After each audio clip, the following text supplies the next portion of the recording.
Frodo woke and found himself lying in bed. At first he thought that he had slept late after a long unpleasant dream that still hovered on the edge of memory. Or perhaps he had been ill, but the ceiling looked strange. It was flat and it had dark beams richly carved. He lay a little while longer looking at patches of sunlight on the wall and listening to the sound of a waterfall. "Where am I and what's the time?" he said aloud to the ceiling. "In the house of Elrond, and it is 10 o'clock in the morning," said a voice. "It is the morning of October the 24th, if you want to know." "Gandalf!" cried Frodo, sitting up.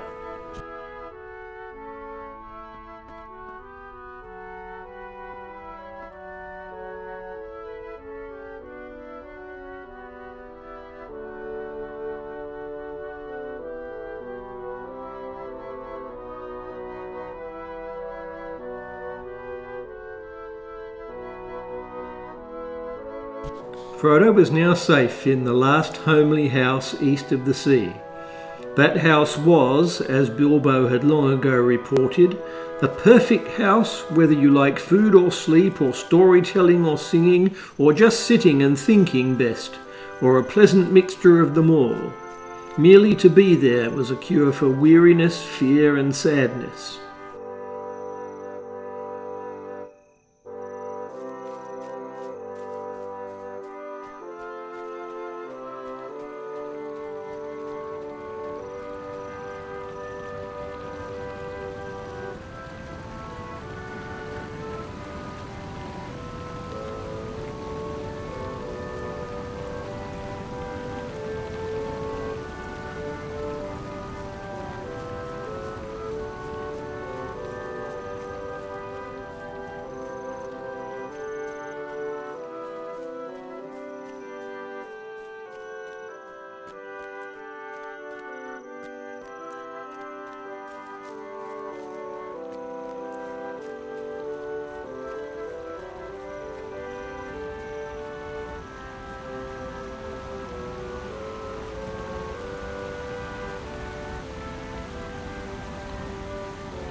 "Hooray!" cried Pippin, springing up.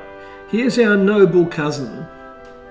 Make way for Frodo, Lord of the Ring." "Hush," said Gandalf from the shadows at the back of the porch. "Evil things do not come into this valley, but all the same we should not name them.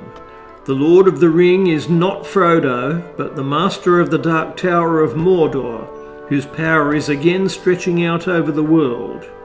We are sitting in a fortress. Outside it is getting dark."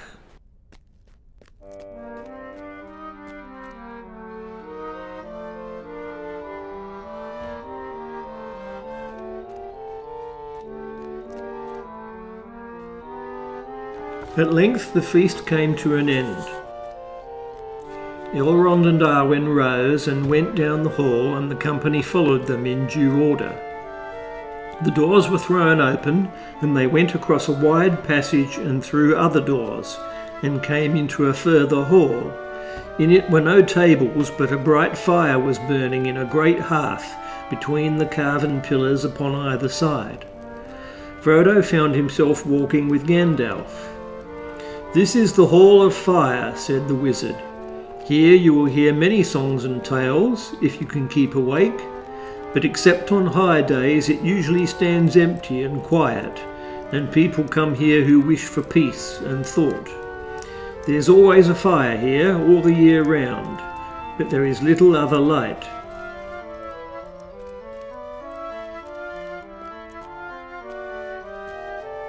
"Bilbo!" cried Frodo with sudden recognition, and he sprang forward.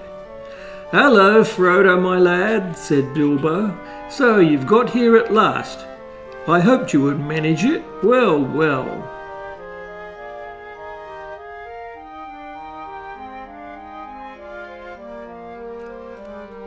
Gandalf led them to the porch where Frodo had found his friends the evening before.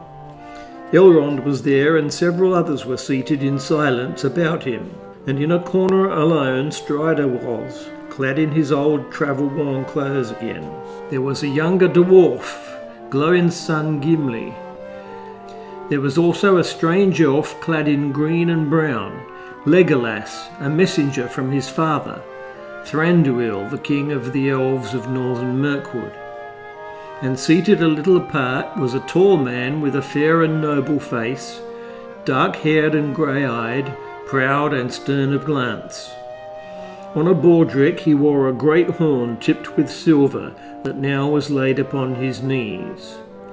"Here," said Elrond, turning to Gandalf, "is Boromir, a man from the south. He arrived in the grey morning and seeks for counsel. I have bidden him to be present, for here his questions will be answered."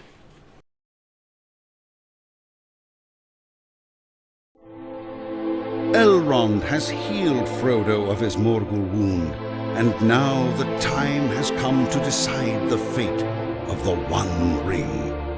I can see no other path than that which leads to Mount Doom. Who then shall defend Eriador against the shadow of Angmar?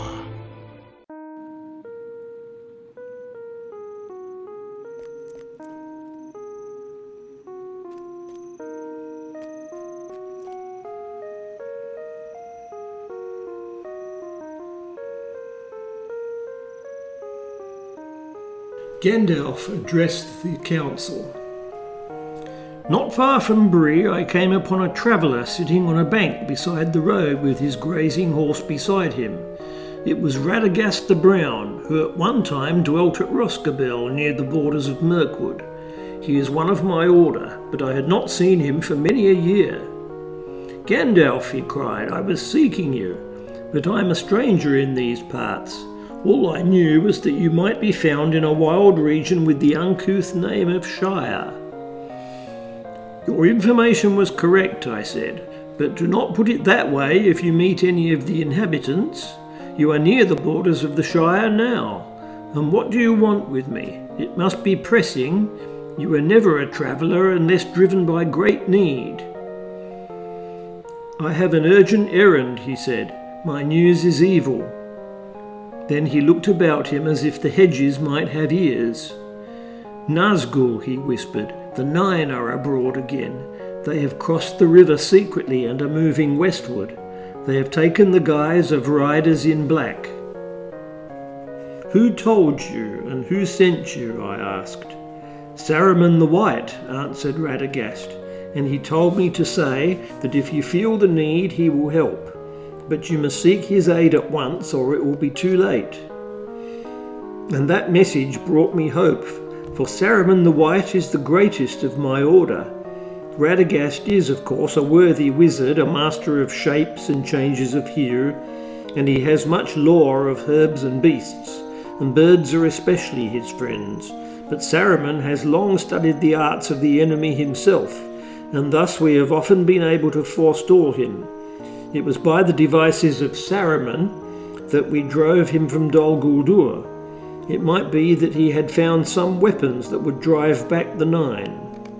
'I will go to Saruman,' I said. Late one evening I came to the gate, like a great arch in the wall of rock, and it was strongly guarded, but the keepers of the gate were on the watch for me and told me that Saruman awaited me. I rode under the arch and the gate closed silently behind me, and suddenly I was afraid, though I knew no reason for it.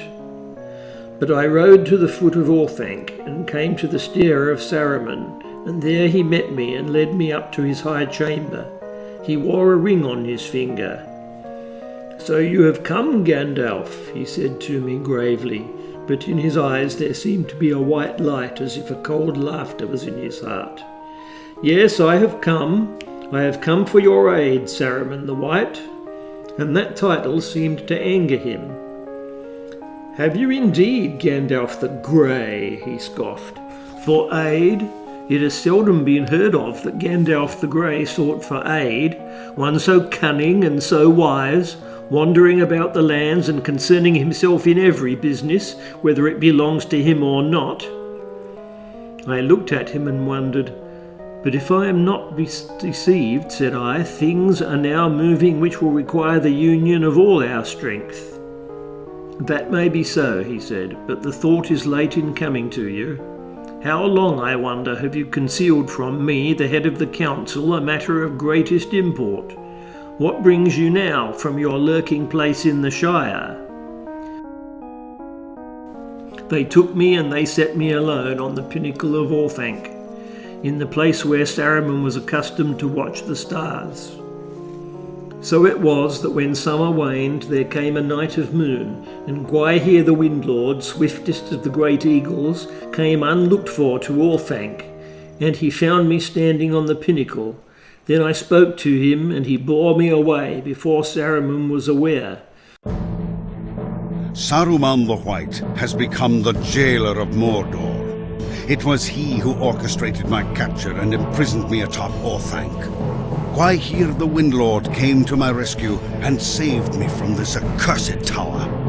All would have been lost if Strider hadn't found Frodo and the hobbits. Frodo glanced at all the faces, but they were not turned to him. An overwhelming longing to rest and remain at peace by Bilbo's side in Rivendell filled all his heart. At last, with an effort, he spoke, and wondered to hear his own words, as if some other will was using his small voice.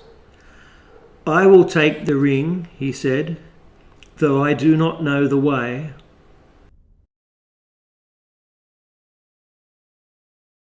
A secret task which could mean the salvation or doom of Middle-earth. I, Gandalf the Grey, must lead them along dark roads.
Many of Elrond's household stood in the shadows and watched them go, bidding them farewell with soft voices.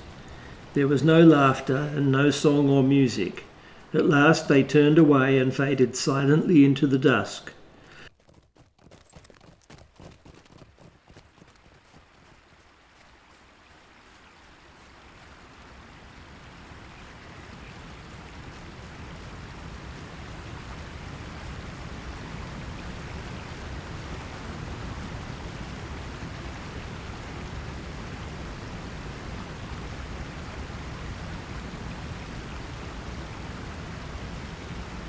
They crossed the bridge and wound slowly up the long steep paths that led out of the cloven vale of Rivendell.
And they came at length to the high moor, where the wind hissed through the heather.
At the ford of Bruinen they left the road and, turning southwards, went on by narrow paths among the folded lands. Their purpose was to hold this course west of the mountains for many miles and days.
The travellers reached a low ridge crowned with ancient holly trees, whose grey-green trunks seemed to have been built out of the very stone of the hills.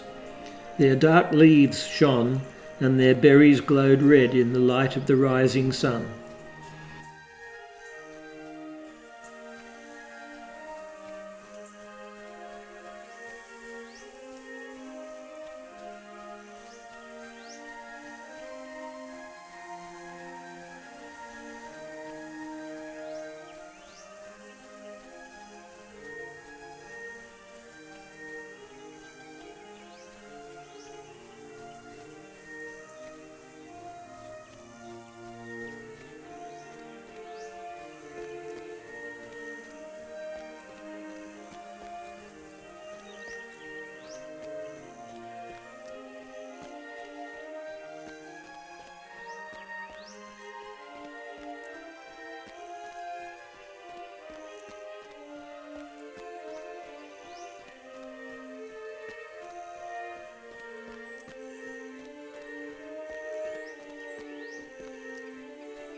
Gandalf stood at Frodo's side and looked out under his hand. "We have done well," he said. "We have reached the borders of the country that men call Hollin. Many elves lived here in happier days when Eregion was its name."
Gimli said, "There the misty mountains divide, and between their arms lies the deep-shadowed valley which we cannot forget, Azernulbizar, the Dimril Dale, which the elves call Nanduhirion." "It is for the Dimril Dale that we are making," said Gandalf. "If we climb the pass that is called the Red Horn Gate, under the far side of Caradhras, we shall come down by the Dimril Stair into the deep vale of the Dwarves. There lies the Mirrormere, and there the river Silverlode rises in its icy springs.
That morning they lit a fire in a deep hollow shrouded by great bushes of holly, and their supper breakfast was merrier than it had been since they set out. They did not hurry to bed afterwards, for they expected to have all the night to sleep in, and they did not mean to go on again until the evening of the next day.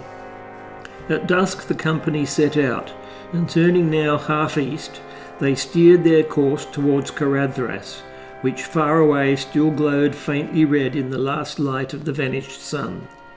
One by one white stars sprang forth as the sky faded.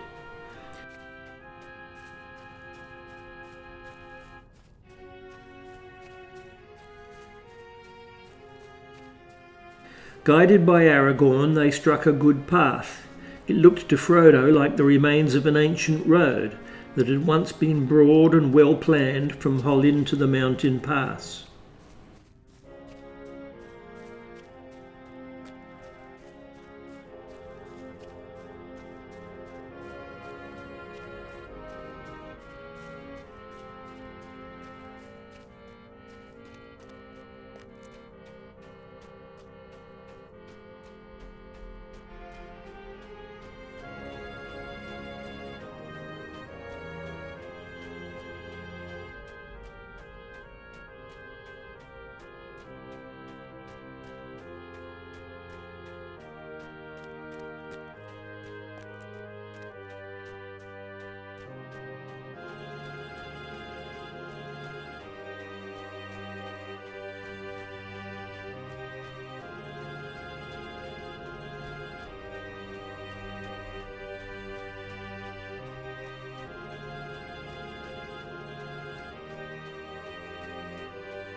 The narrow path now wound under a sheer wall of cliffs to the left, above which the grim flanks of Caradhras towered up invisible in the gloom.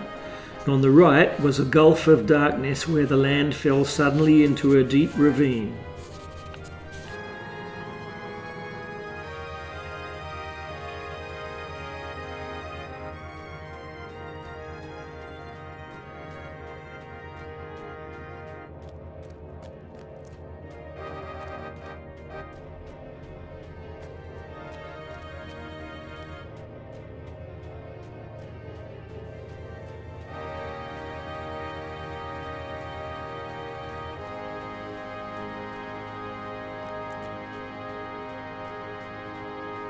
Frodo's legs ached. He was chilled to the bone and hungry.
Black specks swam before his eyes.